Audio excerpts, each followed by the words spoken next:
All right, welcome to another episode of ArtCo Drone Solutions. We've got a great show today. We've got Lloyd Mendenhall, my co-host, and very shortly we're going to bring up my our first guest, or our only guest, is former state senator Kevin Lundberg. So let's bring him to the show. Hello, Kevin. Hey, how are you? Welcome to Art's Place. It's good to see you. It's good being Uh, here. so, tell us a little bit about your public service. I know you've been a state senator for 2 terms. Were you a state rep before that? Well, I actually started in the Colorado legislature back in 2003 in the House and served for 6 terms, was elected to my 4th term, but then a vacancy opened up on the Senate side, and so I sought that position and was given that honor, and so I spent nearly 10 years in the Senate. Oh, nice. Well, great.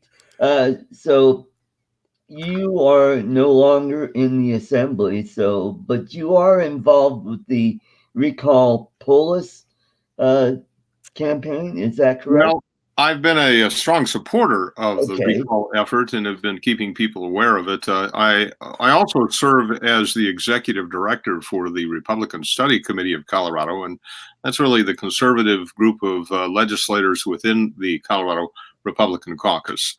So I've been keeping my my finger in the pot a little bit on public policy and been following it pretty carefully, and like many people here in Colorado, I have become convinced that the governor is the most radical left-wing extremist that we've ever seen. Now, he's a very smooth talker, so he knows how to package things well. But if you look at the actual policies he is putting in place and that he's ramming through the legislature, I say ramming, he's got a lot of help from his party. They control both houses. Right. And they have been very efficient in getting everything they want through. And all of that leads me to say, yeah, as soon as the people of Colorado have the opportunity to try to recall the governor, I encourage them to jump in and do it. And it's a big, big task because it's really set up against the citizen and for the incumbent. But it's still a thing that needs to be done, or at least attempted, and people need to use that as the first shot over the bow, you might say, Right. for these very, very liberal policies. Would you consider him more radical than Ritter? Absolutely, without question. Yeah, I agree.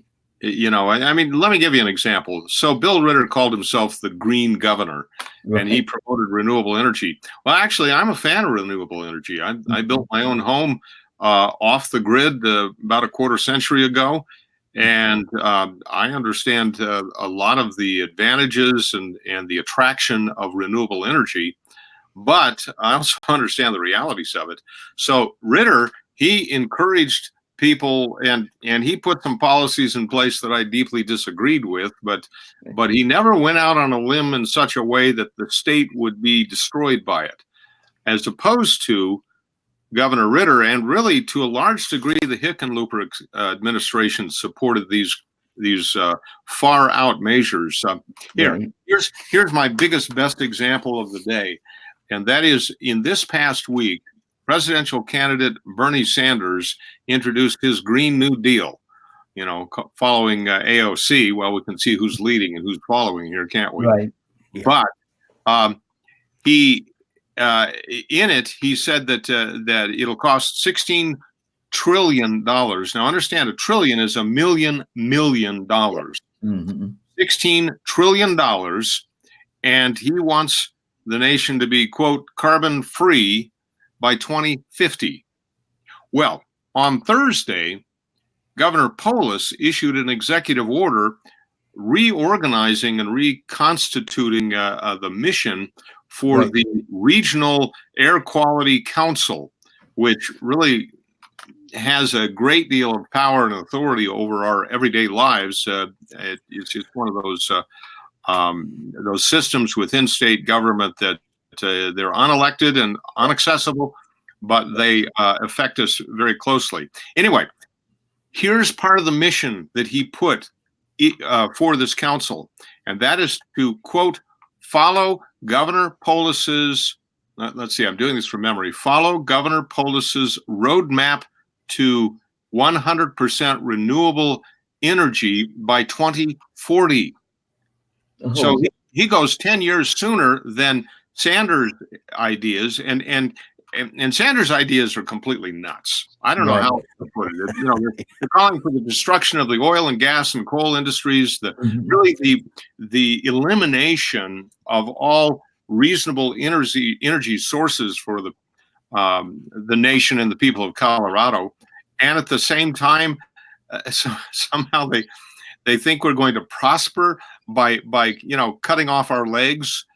This shows either a very naive and inexperienced person in the economic realities of things, or they are intent on destroying things and just throwing us into chaos and destroying our way of life in this country.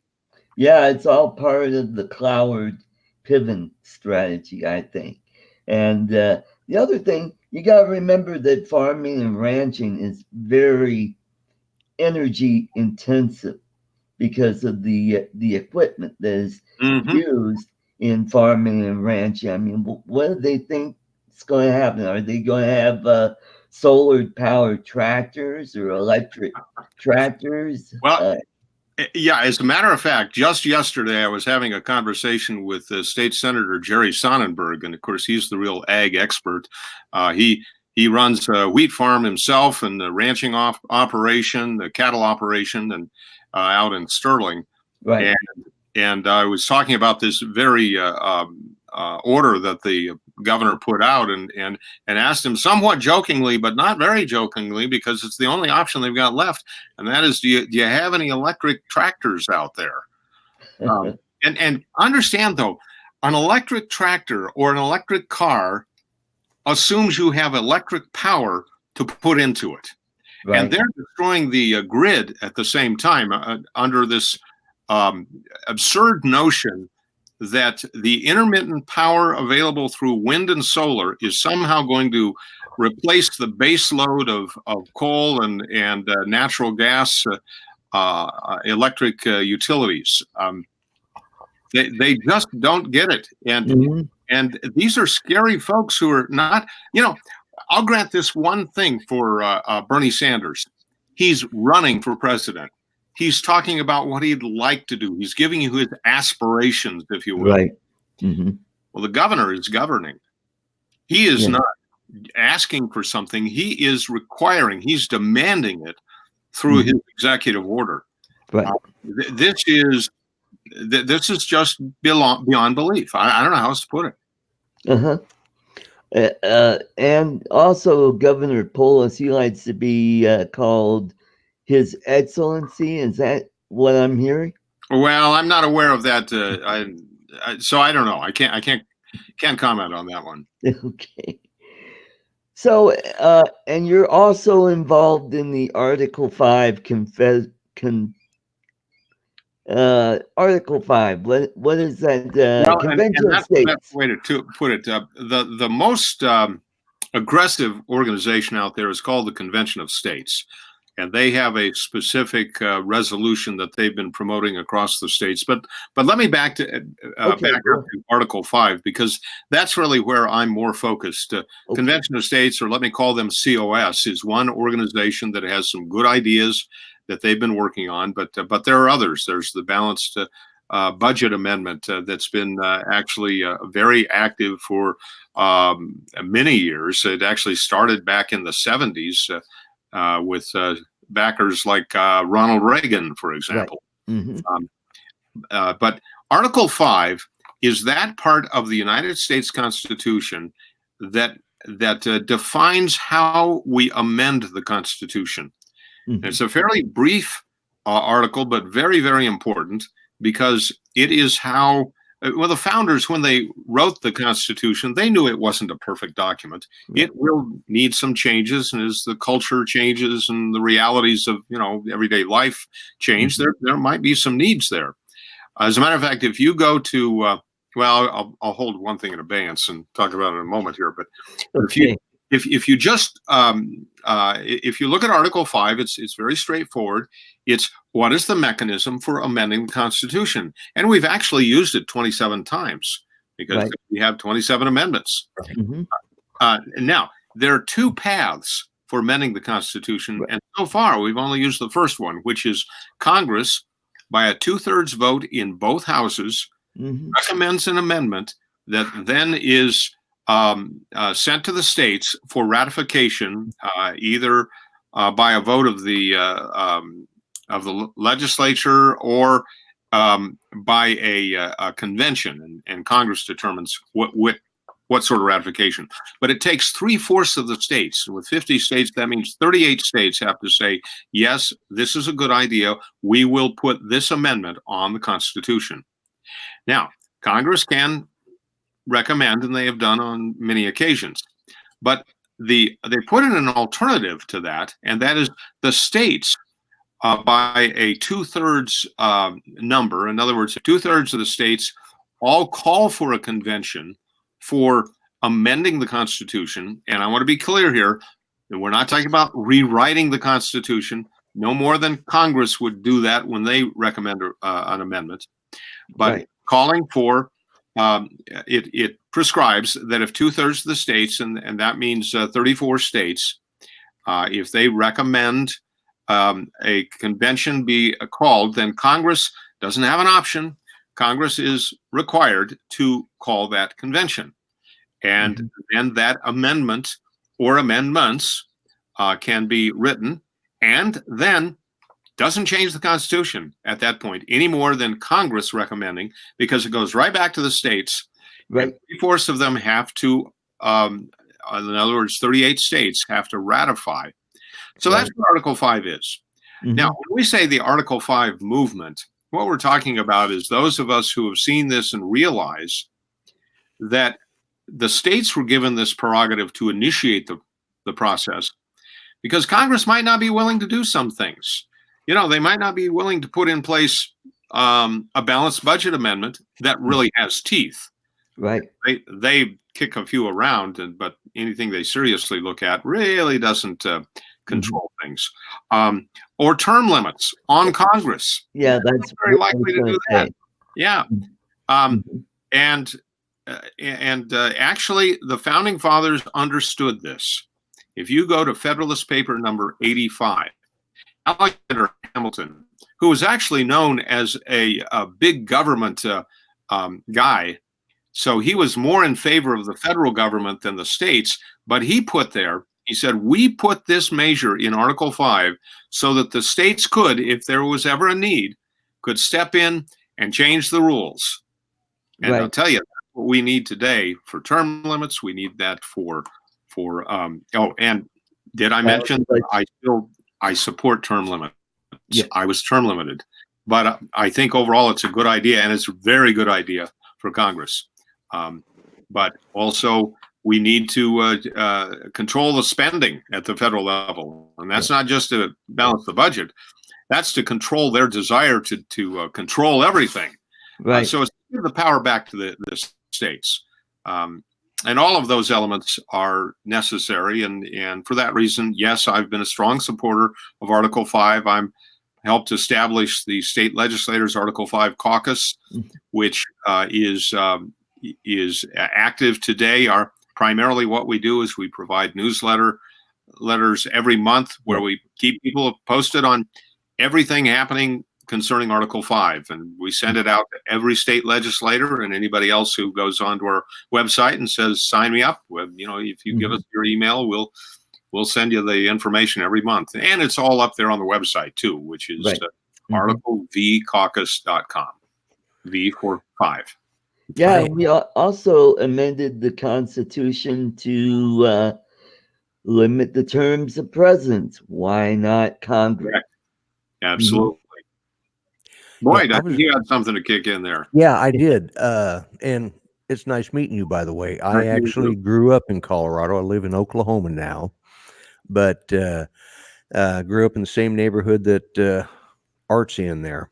And I remember politics in my younger days, and it was a conservative state back then. So, but what I was going to ask is how close, because I followed the Constitutional Convention group for quite a while. There's a lot, I get these emails and all this stuff, but how close are any of these groups actually? How close are they to getting to the point of having that a constitutional convention? Well, the balanced budget amendment folks have been the closest. As I said earlier, you need 34 states. And actually, back in the early 80s, as I recall, they were getting very close to that. They were up 30 some states, but not quite enough. And then some naysayers stepped in, encouraged by, former Chief Justice Warren Burger, who sent a letter and said, well, you know, they could rewrite the whole Constitution. And it was completely wrong. Right. If you did that, that's not what Article 5 calls for. So it's not an Article 5 convention. Yeah. But I was actually reading it as you were saying it. I was actually reading Article 5 myself. I keep a copy of this on my desk. Very good.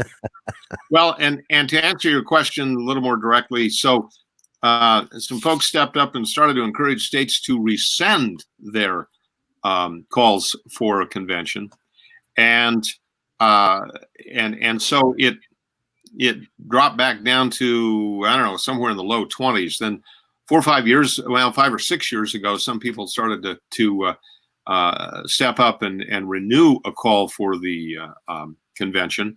And several states have either renewed theirs, such as in Oklahoma, or have done it for the first time. But a few other states have been encouraged to rescind, like Maryland and Nevada. They did this past year. So there's still, what is it? It's about 28, 29 for the balanced budget. Now, Convention of the States, they started in 2013, and they've been moving forward, and they have, I want to say it's about a dozen. I haven't really been following exactly how many states. Right. But there's another factor here, too, because many states have, over the course of history, passed a call for a general convention. In other words, a convention that isn't specific to a particular topic. And if you take and aggregate those calls for general conventions and the specific ones, there are some that say we really are at that critical point right now of 34 states calling for a convention. Now it becomes more of a political question of who's willing to enforce that. And because they are kind of apples and oranges, you've got some calling for a specific article or amendment to be written and others for anything. We really haven't gotten people to really link up to it. Now I'm gonna wrap it up with this on my discussion on how many. Just about as many as are willing to do it right now. So without some changes in some states, I think we've kind of hit a wall. I don't think it's permanent, but I think it is very real right now. So we're a little bit under 2/3 of the states really wanting to call for a convention. That's kind of what I was seeing, and it seemed like we had the momentum about a year and a half ago, and then we started, having in-party bickering and all sorts of stuff, and you don't know, and it kind of stopped, like it's stalemated, or stagnated, I should say. Which is a little disappointing. I'd like to see us move forward with that. But it is. There are those of us who, if you serve in the political realm, you have to be either optimistic or suicidal. And I prefer optimistic. I see some possibilities. Once we get past this next election, depending on how the election goes, too, of course. Yeah. But I believe that there are some realities out there that cannot be ignored, particularly concerning the budget. We are just so far beyond a reasonably balanced federal budget that it needs to be controlled. And here's a good example. Guess who has been sounding the warning in the last few months over the deficits being just more than we can handle? Bernie Sanders? Harry Reid. Oh, Really? Yeah. Former, leader of the Democrats in the U.S. Senate. Yeah. Now that he's retired and he's had a chance to kind of look at it, he's actually been stating we can't keep this up. We've got to rein in our spending. And that's actually how I see, for example, a balanced budget amendment moving forward is some folks on the other side of the aisle. I'm not expecting the real big government, loonies, and I'm going to put Governor Polis in that category, and Bernie Sanders and AOC and, those who just have no idea how government and how economies run. But those who have a little more realistic view of it just may pick up and do the right thing. There in Oklahoma, you have what you call blue dog Democrats. Yes, we do. Yeah, and there's actually a blue dog coalition of Democrats in the U.S. House, and some have been suggesting that this is a path we better take. Yeah, wonderful. Now, we have a gentleman here. He's been a Democrat. I think his father was Democrat. I think his great grandfather founded the Democratic Party, and he. Guys that follow my vlogs know who he is. He's Charlie. He owns a chicken place here. He's a businessman.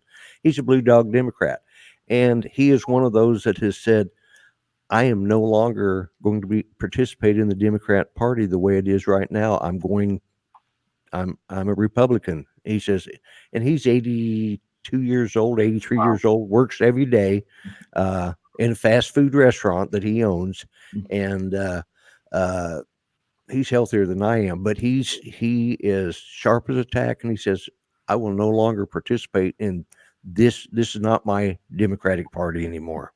Yeah. Well, and Lloyd, you point out something pretty important here too, because I say we need the other side of the aisle, but it could be they just come over to the Republican side. And that's part of why I say I'm very anxious to see how the next election shakes out. Right.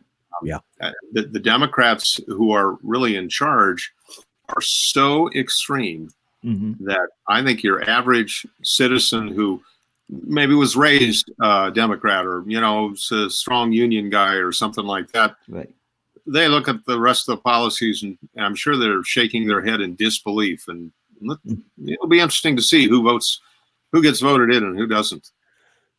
Well, the one thing about Oklahoma was in the last presidential election, we were the only state of all 50 that had 0 blue counties. Every county in the state of Oklahoma went red. So believe me, I've been watching that.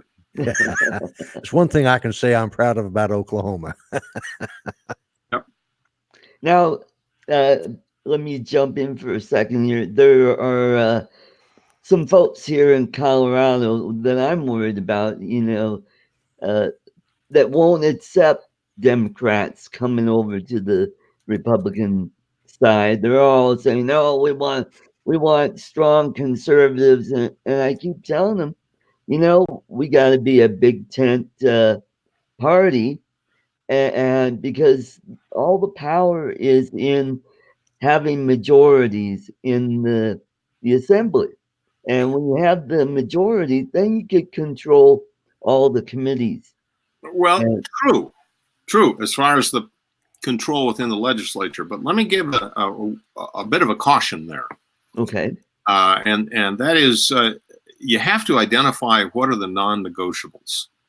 What's really important that you can't step away from, because particularly on the left, they are very shrewd on taking half a loaf every time they step up to the table. And so they say, well, we just did half of what we wanted. And then the next year they take another half. And after a while, we find ourselves having gone down their direction all the way, unless we identify, and here's some non-negotiables in my mind. Mm-hmm. Government shouldn't grow. And I spent 2 years on the Joint Budget Committee in the Colorado Legislature, and I watched how a lot of programs, it's virtually impossible to just shut them down. Right. But if you're not careful about it, you can see them creep into more and more and more. Mm-hmm. And so to me, a non-negotiable is you don't raise taxes. Right. You don't think of new areas for the government to get involved in unless you can really show me a way that they can step away from others, but that's Mm-hmm. not the way it works. Their bottom line is they assume everything that's there today plus a healthy growth factor for everything. Mm-hmm. And then they want more, more programs. They have no concept of the realities that, you and I live with in our household budgets or maybe our business. Right. If you can't balance the books at the end of the day and the end of the year, you're out of business. Right. Right. Right. And to give you an example, like just a few years ago, we made marijuana legal, and they said it's going to go to schools. It's for the children. And guess that's the taxes from marijuana. It's not going to schools. And it's the same with all the funding that's supposed to go to our roads. It's not going to roads. It's going into building bike lanes. Well, that and bigger programs. Right. Another thing that it's supposed to do is to look after the regulation for marijuana, which would be very necessary. Right. But I mentioned I was on the Joint Budget Committee. Well, the first year I got on there, that's when the marijuana tax revenues were really coming in pretty strong. And they just started spending new programs. Anything that had any nexus with marijuana, they put it on and they pass it. And I remember about halfway through the session, I raised my hand in committee and said, well, do we know how much money we have to work with here? And they all kind of looked around like, oh, that's a novel thought, and they put in place some regulatory systems that I think were way over the top, so that they know how to spend and they know how to grow, but they don't know how to prioritize. Right. Mm-hmm. So, as they say, that's a non-negotiable. Here's another non-negotiable in my mind, and that is we don't sell our soul to this nonsense that carbon dioxide is killing us. Right. It's not. Mm-hmm. It's not killing us. People will say, well, science says. No, science doesn't.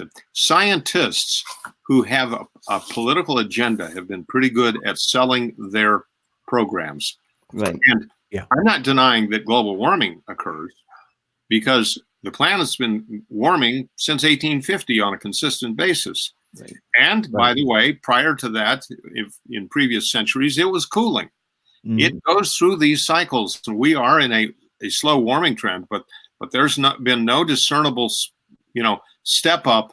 And as a matter of fact, there's absolutely no correlation that you can really pin to the increase in carbon dioxide to the heating of the planet. With one exception, and that is sometimes carbon dioxide grows after the heating occurs. Mm. Why? Well, because you get more plant activity and more overall activity, and when plants start to decompose, carbon dioxide is released. When animals breathe, carbon dioxide is released. Mm-hmm. But scientists have lost their love of science in far too many places, and they've become more, as I've characterized it back when Ritter was governor, it's not a whole lot of hard science, but it's a whole lot of political science that's being thrown around. That's true. That's true. Well, and we created some of that, by the way. We've set up our scientific research budgets for these people. They've got to come up with something in order to show that they've spent the money properly. And then we've given them more money to spend. And so they're in ever increasingly having to do more and more.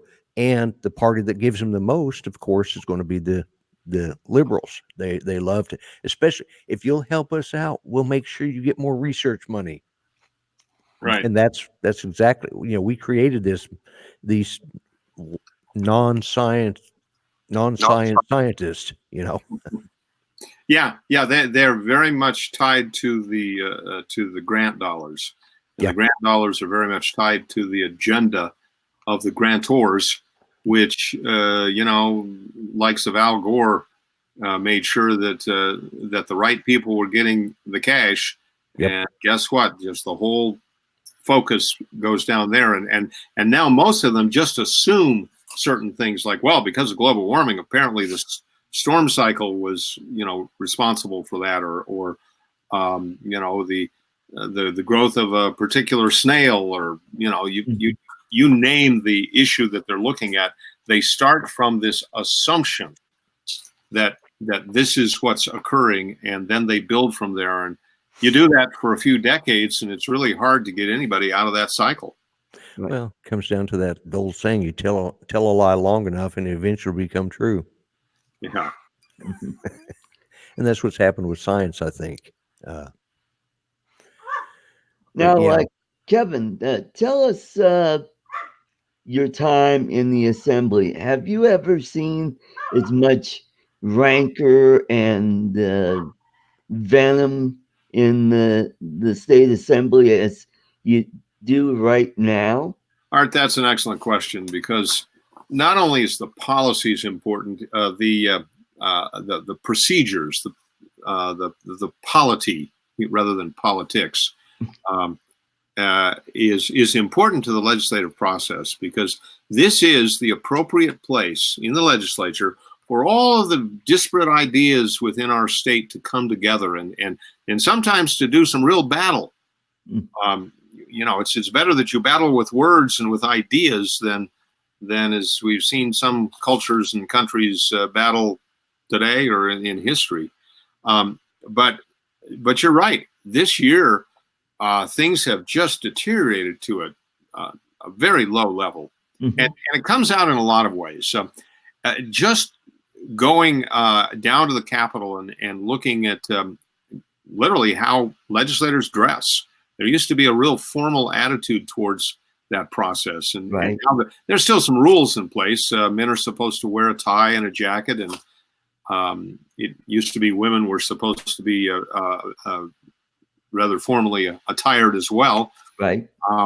It's almost become an anything goes type of approach.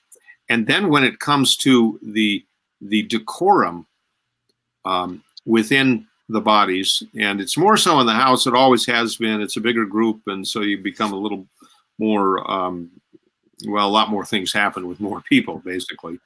Yeah. So the Senate still shows some propriety, but I have heard and observed a little bit.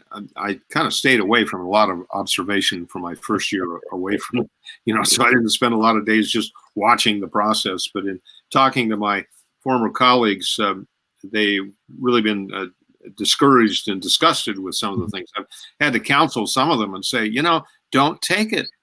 You need to enforce the rules.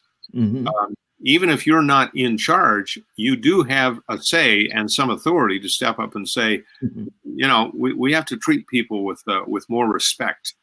That's right. And it's just one of those signs of such a disparity of opinions that we have down there. And I want to comment on that a little bit too, because people just kind of wring their hands and say, "Oh, well, everybody's the problem. It's just all gone so many directions. It's just, there's no real source for this." But I contend there is, and it's this: the left has gone radical on us. Yep. On the right, and generally we're talking about the Republicans and the Democrats, but sometimes that crosses over, and they'll just say those who are more conservative in their approach, guess what? They haven't changed. We haven't changed. We're pretty much saying the same things we've been saying for decades, but the left has become so radical. Here's probably the most dramatic example that I think almost anybody understands is when I entered the legislature back in 2003, if you used the word socialist, people thought you were swearing at them. And you probably were. Well, guess what? Now they wear that with a badge of honor as if that's a really nifty idea. We have come so far down so many roads that we couldn't, you couldn't imagine it.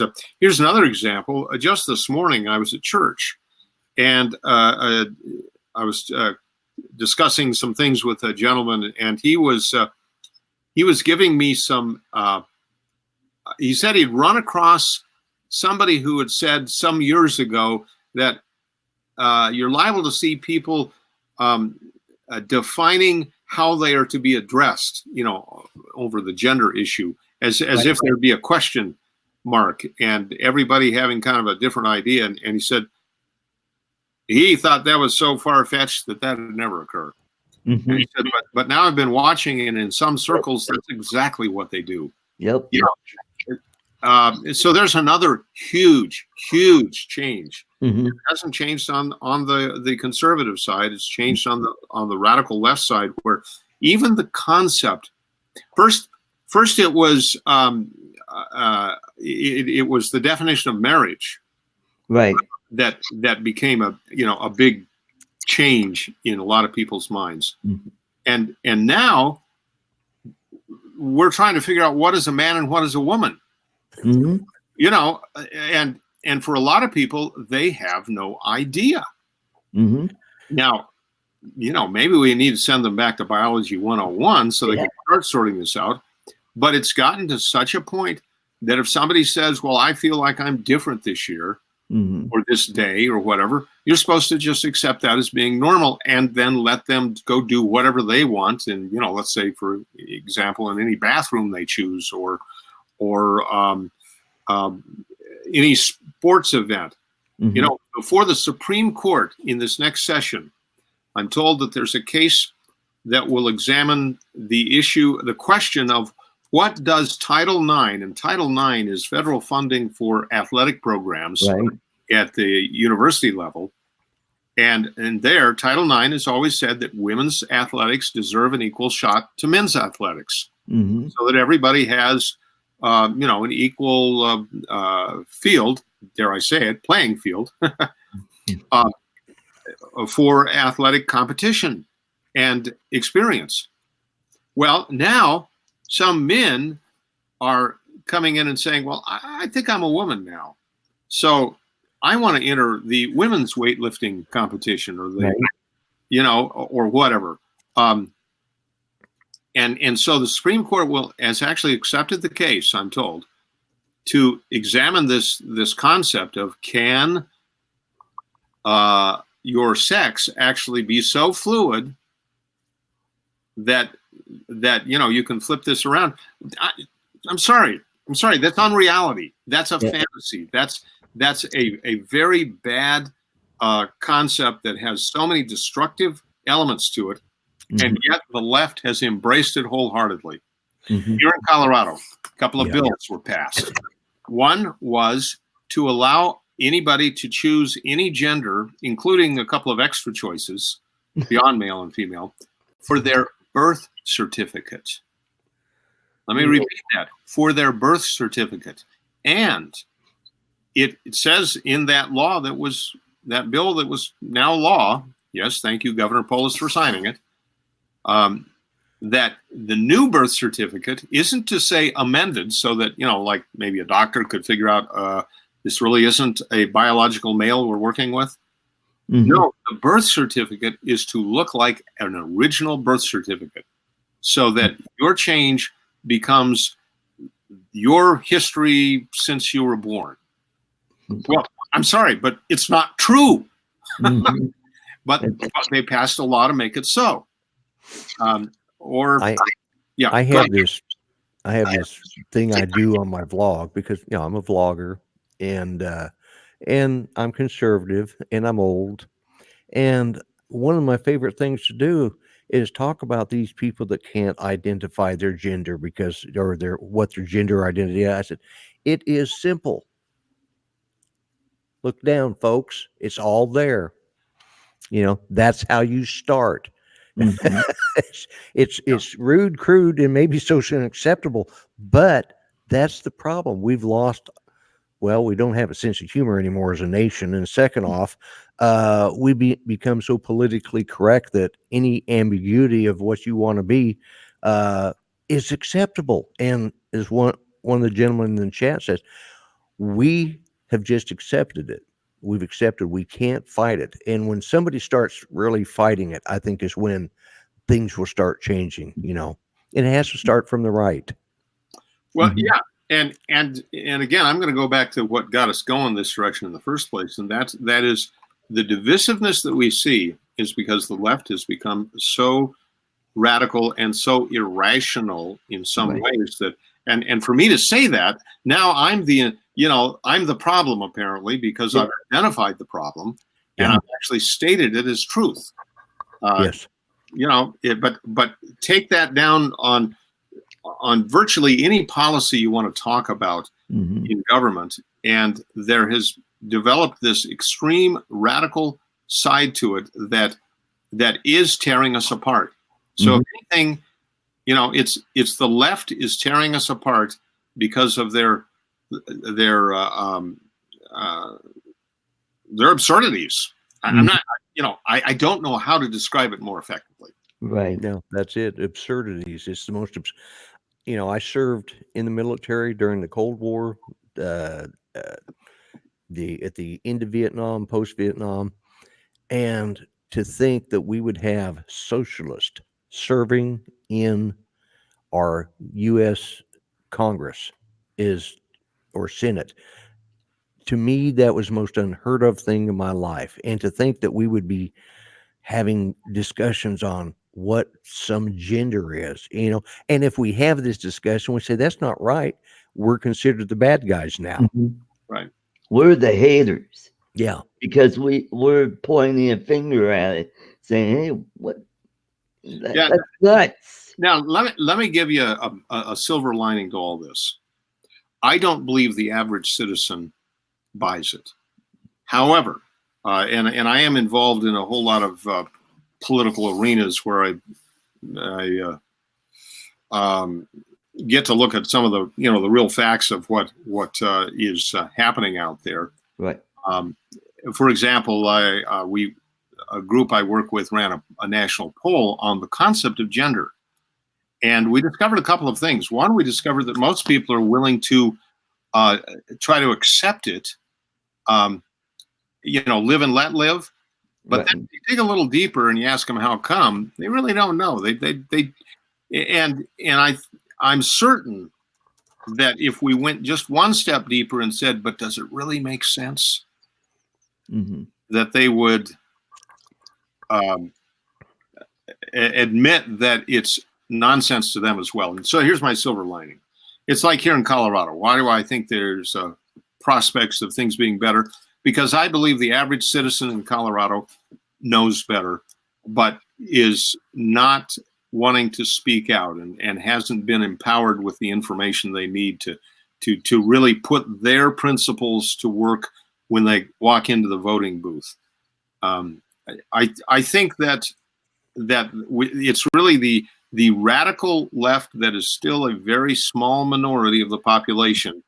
They have taken over in the media and in some areas of politics, not everywhere, but in enough to really make some trouble, and definitely in academia.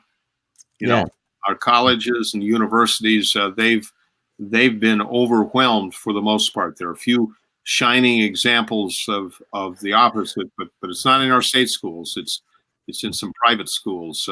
Mhm. Yeah. Yale College school I'm associated with, Colorado Christian University. Mhm. There's Patrick Henry College out in Virginia, and and a handful of others that have figured this out and are heading the right direction. But academia overall has become really the poison of the culture.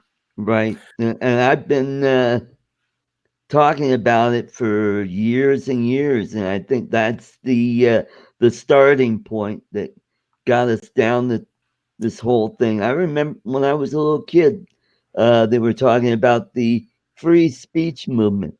Imagine having that right now, the free speech movement.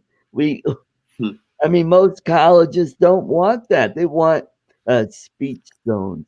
Oh, you can't say that. You got to go over here to speak. You Yeah, can't. You can't say those words. And it's getting to yeah. be where conservatives can't go on if they're invited to a college to speak. They get shouted down, or somebody pulls a fire alarm to stop the whole thing. Nobody, those kids, they don't understand the concept of free speech. Doesn't matter that if you're offended, leave. You don't have to come in. Just it's like turning off the TV if there's a program you don't want to watch.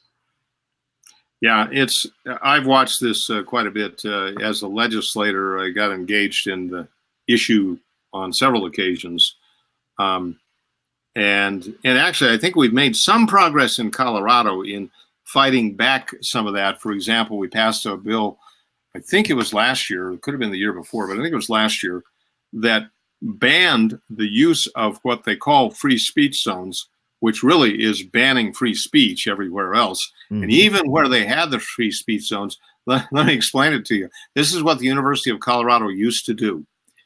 They had identified, I don't know, 5 or 6 spots on their Boulder campus where it was deemed a free speech zone.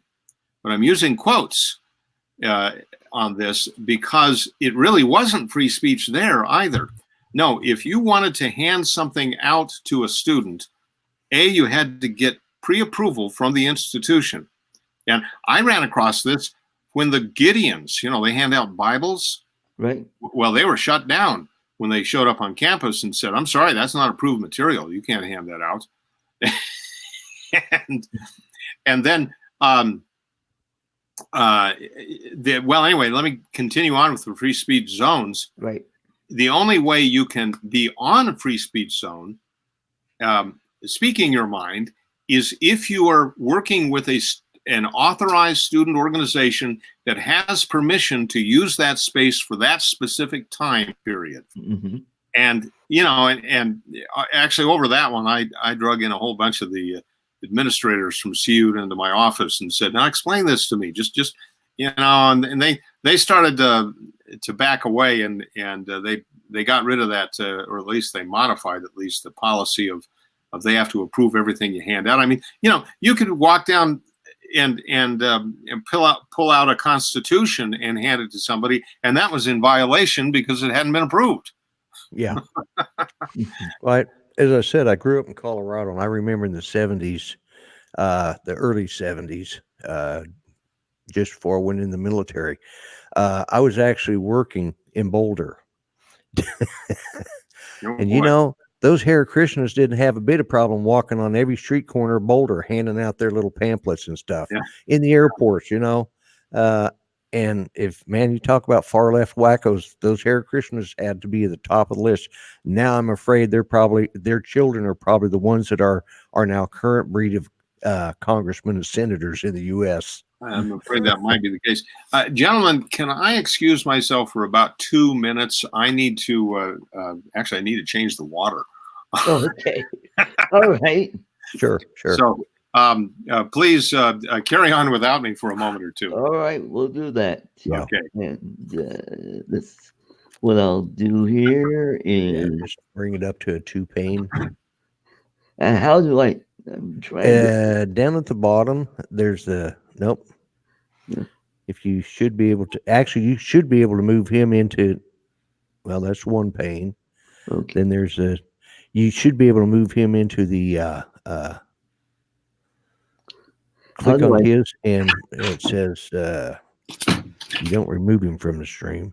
Yeah, Oh, I don't want to do that. And with that I'm said, back. now that our guest is back, Now we don't have to worry about yeah. that. Well, actually, yeah. But I'll tell you what I'll do. I need you to step away for just a minute, Okay. and but in case you're not here when I get back, you should be. But Kevin, it has been a real informative time with visiting with you, and an honor getting to meet you. Well, appreciate that, Lloyd. It's been good chatting with you as well, and these are interesting topics and interesting times, which isn't necessarily a blessing always. Right. Yeah, exactly. And But I it just has heard been the time talking to from you. my wife, so I need to step back for a minute, and I'll put on my screen over here and mute my mic, and I should be back in a few minutes. Very good. All right. Great.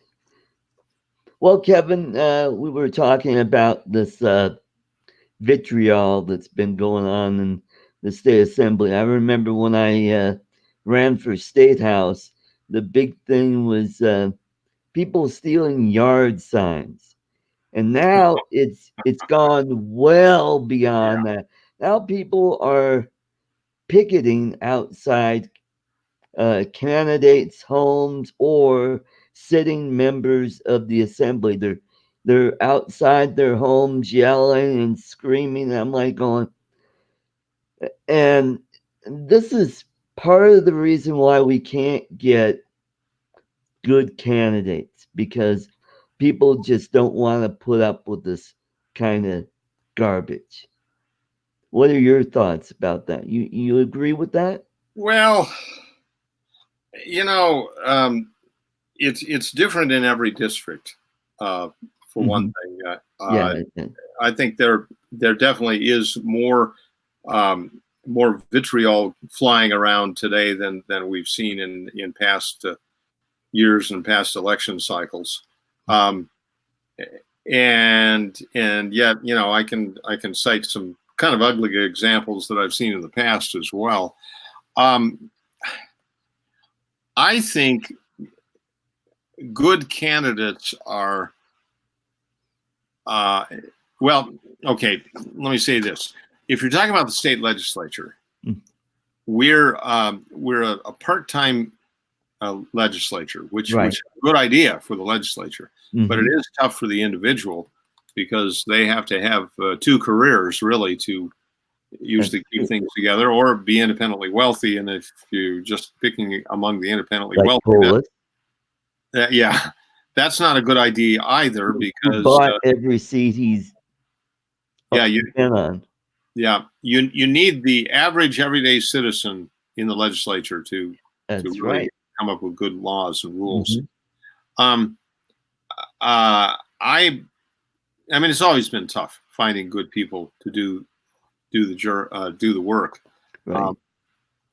I believe that what we do need here in Colorado on the Republican side is a good team in our party, and I think we need some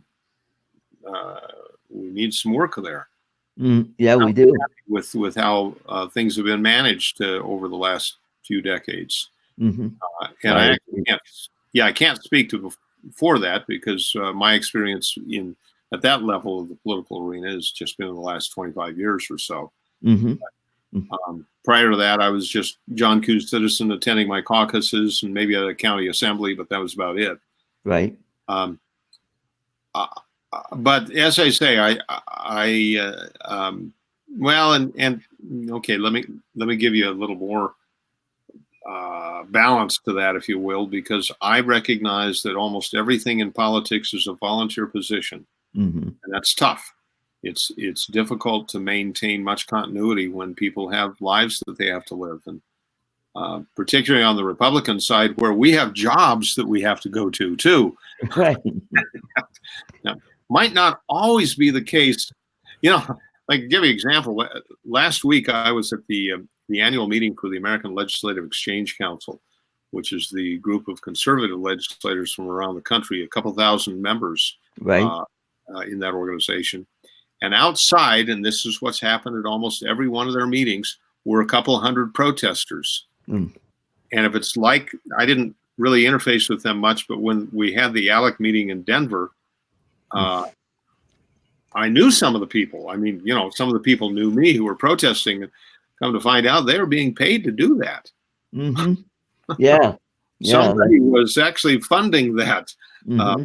Yet, spontaneous event. Right. Yeah, I think a lot of those protests are sponsored by people. I don't believe they're spontaneous in any way. Mm-hmm. No, they're very well planned. Mm-hmm. Yeah. And that's the way it works there. Now, one thing I wanted to bring out was, the Democrats have this really good apparatus. It's called Emerge, where they train people and they help them to run for office, whether it's city council, county commissioner, state legislature. Why doesn't the Republican Party have something like that? The only thing that comes close to that is a leadership program of the Rockies. But we need to we need a mirror of what the Democrats have. We need a way to where we could train and help sponsor candidates to run for office. Well, to a degree, we could do it better, I would say. But I actually attended the predecessor to the group you referred to, which was the Republican Leadership Program, RLP, and that was back in 2000. And then it did change to a leadership program of the Rockies. They became sort of nonpartisan, but not terribly. I think it's a good program that does give people a lot of good information. Now, they're not specifically training you to be a candidate, however. Right. They're giving you good foundational information on policy and frankly, introducing you to a network of people that would help you if you did want to run for office, but you're pretty much on your own on the Republican side if you run. Yeah, don't I know it? I want to give you a balance to that, though. On the Democrat side, you are owned by the party. Yeah. And when it comes to the votes that they cast in the legislature, man, they don't digress from the party hardly at all. Right. And so it's kind of a double-edged sword. I think more people should step up to the plate and help encourage and educate.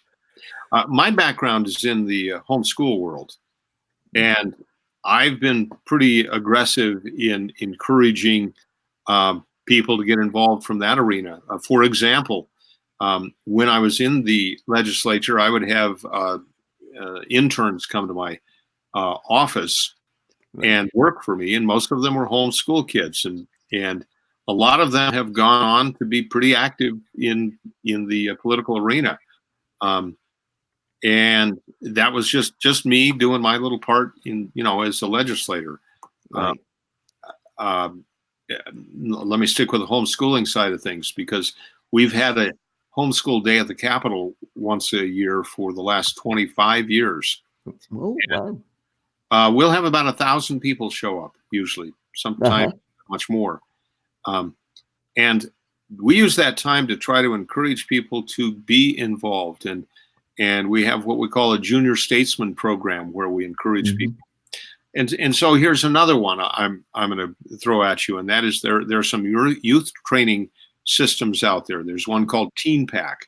It came out of Georgia, and it's in several states. Another one called Patriot Academy that was established down in Texas, where hundreds of kids are of usually high school age are introduced to the political process, and a lot of those go on to be very active. I mentioned Colorado Christian University. Right. They sponsor through their organization, Centennial Institute, a training for kids in high school and college during their Western Conservative Summit, which is one of the largest gatherings of conservatives in the country every year. So there are things happening, but they aren't this big centralized system. Right. I actually am optimistic because of a lot of the things I'm involved in that I do see that are good um, sources of good government, if you will, and Mm-hmm. those training programs I mentioned are part of that. I also believe that a lot of us should just take under our wing people who are interested. There's a gentleman. He actually is running for a district in Weld County that I've done some work with to try to encourage and to give him some pointers and to Right. keep him head in the right direction. Um, and I in my mind, that's one of my responsibilities, having served in the legislature, is to propagate other people, help train them, point them in the right direction. And so I think a lot is happening. Just, it doesn't hurt to talk about it and to say we need more, because we could use that. Yep. Yeah. Yeah. Now, I wanted to show a couple books here, and they've been really instrumental in helping me with my political stuff. Is Mike Rosen's Reality. Now, if you're a money wonk or you a budget wonk, this is a good book to read, and it's got a lot of really great information on uh, on that. And then there's another book called "Government Nearly Ruins Everything" by Laura Carno, which is another really good book. So it shows I do some reading. So I keep on up on things. I listen to a lot of the talk radio talk shows here in Denver. Uh, some of the Uh-oh. We Uh-oh. lost our host. Yeah, it's just you and me, Lloyd. Yeah. Well, going with what he just said, talking about the books, and we talk about education. Part of the problem we have is the young people don't read books. Their sole understanding is this media that we're using now, or oh, you're back. yeah, something happened in my And thing just or they use this, this is their Yeah. mode of understanding.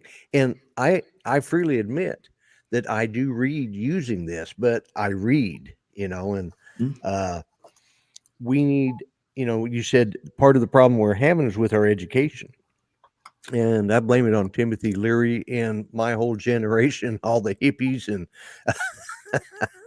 the whole 70s has created our grandchildren are now brainless, uneducated. I mean, they have no education. Yeah, they have a high school degree, and some of them even have college degrees, but they're not educated. They just learned how to take tests.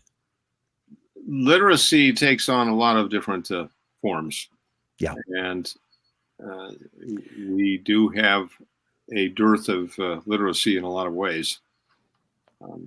And that's part of the reason I do this show with Art, is because, this is one way of getting the word out, and I always try to post it on the different, social medias like Facebook, Twitter, and stuff like that. That, hey, we're having a show and come in and listen, because this is sometimes the only way some of these young people even learn anything. mm-hmm. But we have to get them to watch first, and that's the big thing, because as I have 20 grandchildren, so and for the most part, most of them are either apathetic or liberals, or they're players of the system, and which is disappointment to me. That's not the way their parents were raised, but that's the way they've turned out, and the whole thing comes down to education again. We as good as the books are, we're from the generation that still reads books. I still have a library full of books. I love to pick up a paper book. Admittedly, electronic is easier, but you notice this wasn't an electronic copy of the Constitution. This was a paper copy of it, and that's where, without the proper education, where, and reaching out to these young people now, and this is the only media we have to do that right now, or the best, I should Well, say. it helps a great deal, and actually that's one of the positive things we have right now is we do have more access to more people if we jump on it and take advantage of it. Yeah, and that's what we try to do, and or Mhm. that's why I participate in this with Art. So, Very good. oh, he locked. I thought he locked up. He's having problems. Yeah. Well, it's probably. I'll check with Art, but this is his show. But it's probably getting close to that time, and you're probably needing. You probably got things that you're well, there's needing to plenty to do. do in the day. That's true. Yeah, That's true. yeah. So, So let's give Art a couple of minutes to give him a few more minutes. go back on. So, what other great and wonderful things have you got planned in your future now that you're not? Well, I mentioned I work with a lot of different people politically. I do as executive director for the Republican Study Committee. We try to highlight important issues and make legislators aware of it and other people. And right now we're working on taking a little trip up to Vancouver, British Columbia, first part of November, to tour their drug injection sites. In Vancouver, they allow drug addicts to come to clinics and shoot their own drugs into their veins. The theory being they're better off there than doing it on the street. Of course, the practical reality is it's really a de facto legalization of a lot of dangerous drugs that aren't good for anybody. Yeah. And it was considered in a ballot measure in Denver this last year.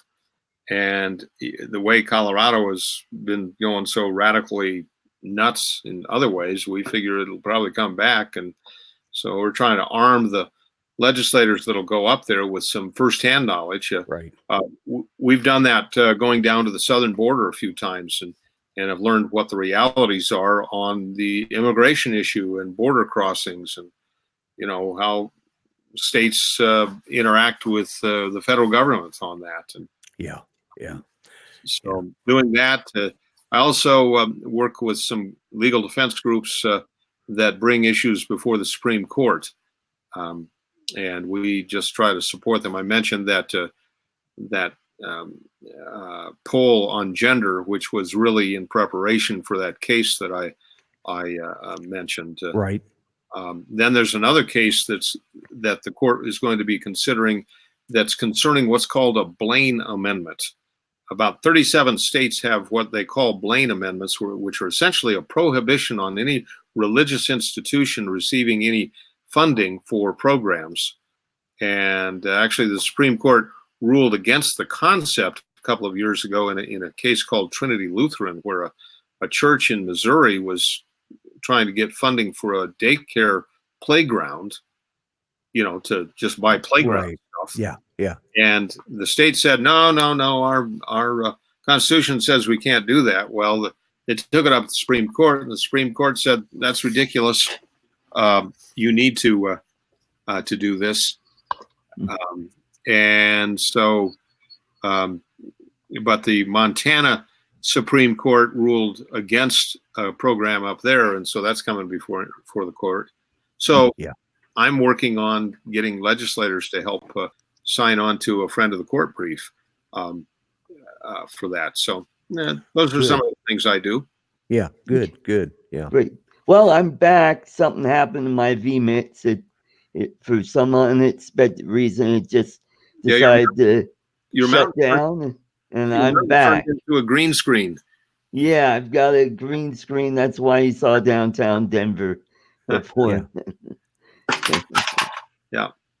Well, and I'm going to have to get moving pretty quick. Yeah, all right. So, we've done a little over an hour. And Kevin, I want to thank you for coming on. Kevin, He was on my original Arts Place show back in around 2011 when I did a internet radio show. Yeah. And look at how far we've come with technology. Now we could everybody could see the people that I'm interviewing. So thank you very much, sir, for coming on, and we'll probably have you on back in the future. So you Well, have yeah. a great Sunday.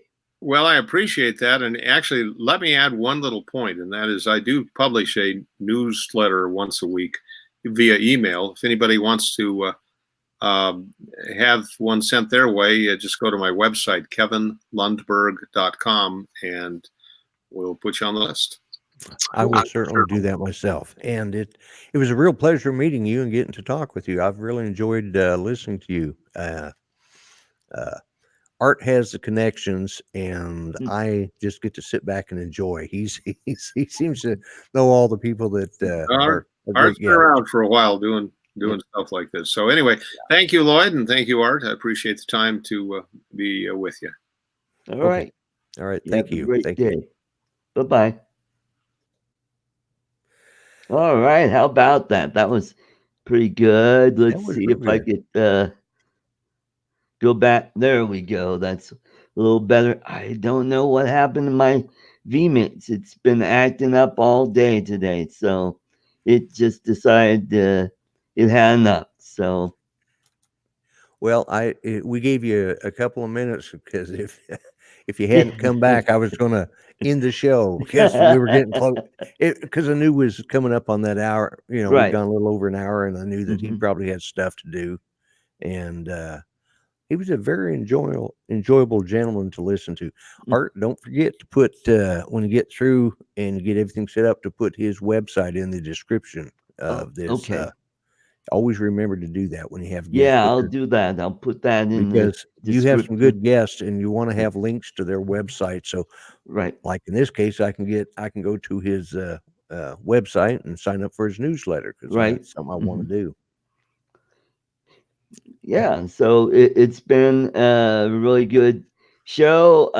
Unfortunately, I won't have a clock to end the show with, so we'll end the we'll end the stream right now, and we'll chat a little bit after I close this down. So Okay. everybody in the chat, thanks for coming in. Hope you enjoyed the show, and next week we've got Trevor Loudon. He's a Kiwi. He's from New Zealand. He wrote a really good book called Enemies Within, and it's about uh, communists and Marxists that are inside our own government. So that's going to be a really interesting show. So come back next week, and you all have a great Sunday and have a great week. We'll see you next time. Bye See bye. you guys, everybody.